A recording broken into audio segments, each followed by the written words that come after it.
Halika dito. Mom! Ma, yun po kasi talaga yung gusto ko. I already planned for it. Teka, Robert, kausapin mo nga itong bunso mo. Gusto ba naman i-celebrate yung Sweet 16 niya with a children's party theme? What do you mean? Exactly. Dad, ayoko naman po kasi nung engranding birthday or kaya po pupunta po sa isang events place tapos may sayawan. It's just not me. Gusto ko po yung i-invite ko lang po yung barkada ko dito, then we will watch a movie sa projector sa garden and may magic show. Magic show talaga. Diyos ko. Mom, dahil po sa Magic Club, nagkakilala po kami ng tropa ko. Nung grade school, Ma. Dad. Oh, well, it's her birthday. Why don't you just give her what she wants? Robert, ano na lang ang sasabihin ng friends natin? That we can't even give her a decent party? We're not doing that for them.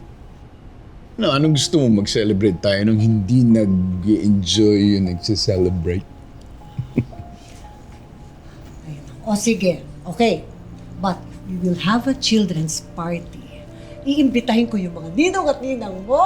Pati mga friends namin, ha? Join kami. Okay, let's go. Planuhin na natin.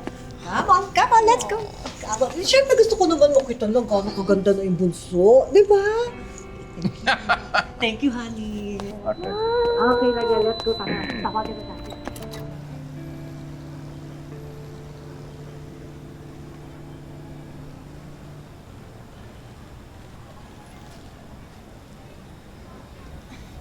Sakit ate. Sorry. Continue.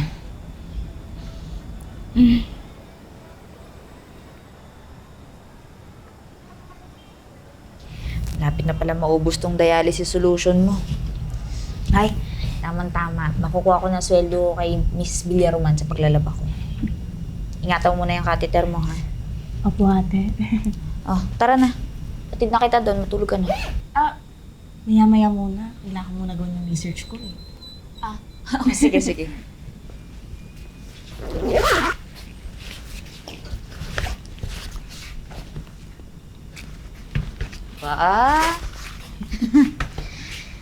Iba na talaga ngayon, no?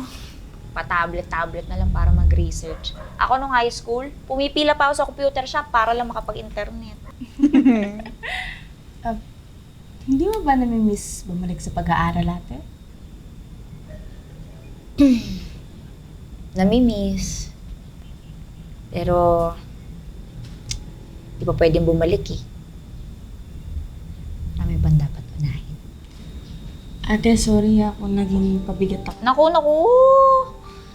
Dadrama na naman ang kapatid ko. Wala yun, no? Alam mo namang lahat gagawin ko para sa'yo.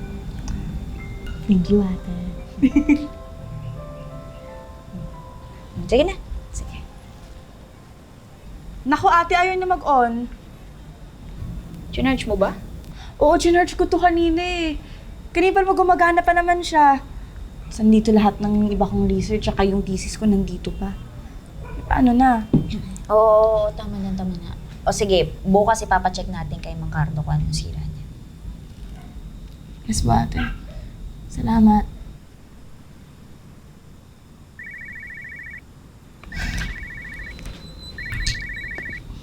Hello? Lalo? Racket sa Sabado? Dating gawi? Oh, sige, call, insan! Salamat! Oh, narinig mo yun? May racket ako sa Sabado. Kapapagawa natin tablet mo. Huwag ka na malungkot. Thank you ate.